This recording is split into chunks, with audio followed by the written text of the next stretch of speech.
Before there were suicide bombers, there was the suicide prophet. He was also the robbery prophet and the sex with a 9-year-old girl prophet and the torture people for money prophet. He was many things. But make no mistake, Muhammad was the prophet of suicide.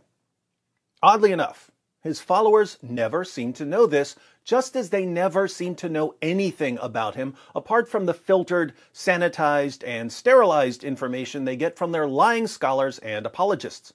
Our Muslim friends are given a watered-down, whitewashed Walt Disney version of Muhammad that bears virtually no resemblance to the horrifying, perverted, and in all other ways disgusting figure we read about in Islam's most trusted sources. And because his followers never seem to know much about their prophet, they always assume I'm lying when I tell them what their sources say. In a video I posted last night, I mentioned that Muhammad tried repeatedly to commit suicide. But Muslims have never heard this before, so they have no clue what I'm talking about. What reference do you have regarding Muhammad, peace be upon him, wanted to commit suicide? The man who spent most of his life eating one date, one drop of olive oil, even days past he and his family even didn't receive that also. Mecca people offered him, leave your religion, we will give you immense money, power, whatever you want. It was very easy for him to build alliance with Mecca, his own people, and get rich, get power. Even what money he got from Bibi Khadija, he also gave them as charity. How can this be possible? A man who torched war victims, so money-loving, demo post, has only one carpet with zoot-like material, one mug, one jar when he died. Don't you see, brother, your words are mocking at you. Brother, may Allah guide you to true and right path. Ameen. I'm not sure what most of that has to do with anything, but the challenge for a reference was perfectly clear.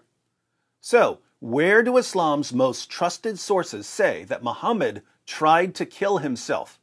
An easier question might be, where don't Islam's most trusted sources say that Muhammad tried to kill himself? Because Muhammad's suicide attempts are all over the place. But we'll look at one example. This hadith is long, so we'll skip to the part about Muhammad repeatedly trying to kill himself. Muhammad started receiving revelations, but the revelations eventually stopped coming. When the revelations stopped, Muhammad did what any most obvious false prophet in history would do. He headed to a cliff to jump off. And we read in Sahih al-Bukhari 6982. But after a few days, Waraka died, and the divine revelation was also paused for a while, and the prophet became so sad, as we have heard, that he intended several times to throw himself from the tops of high mountains. And every time he went up to the top of a mountain in order to throw himself down, Jibreel would appear before him and say, "O Muhammad, you are indeed Allah's messenger in truth." Whereupon his heart would become quiet and he would calm down and would return home. And whenever the period of the coming of the revelation used to become long, he would do as before. But when he used to reach the top of a mountain, Jibreel would appear before him and say to him what he had said before.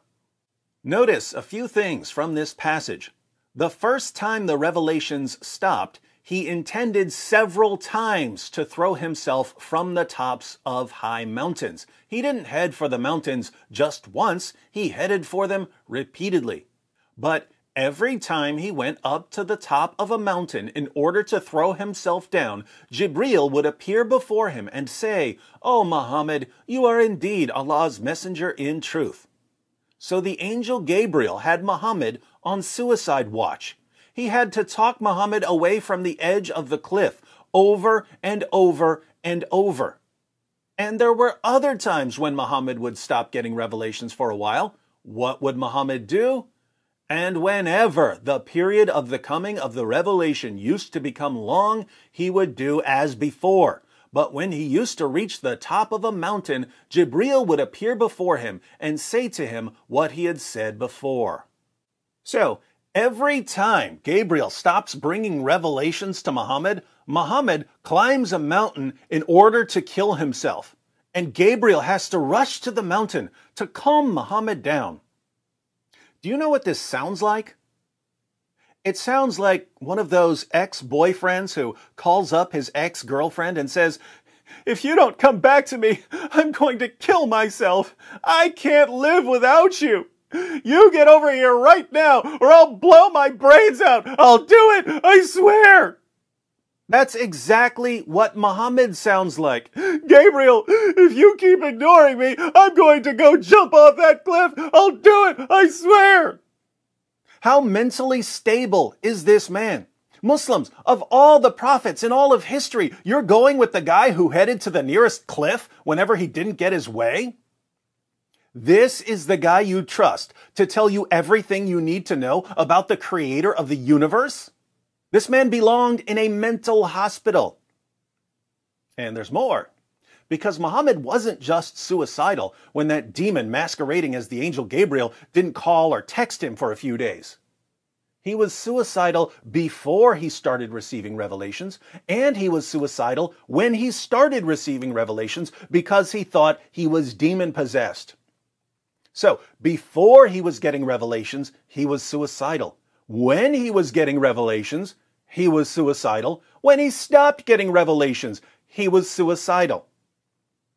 You can say I'm making this up too, but think about it. How many times have you Muslims accused me of making stuff up, and it turned out that I was actually making stuff up? So before you accuse me of lying, how about watching my video, Muhammad, the Suicidal Messenger? More facts about your fake prophet that you will never, ever hear from your imams.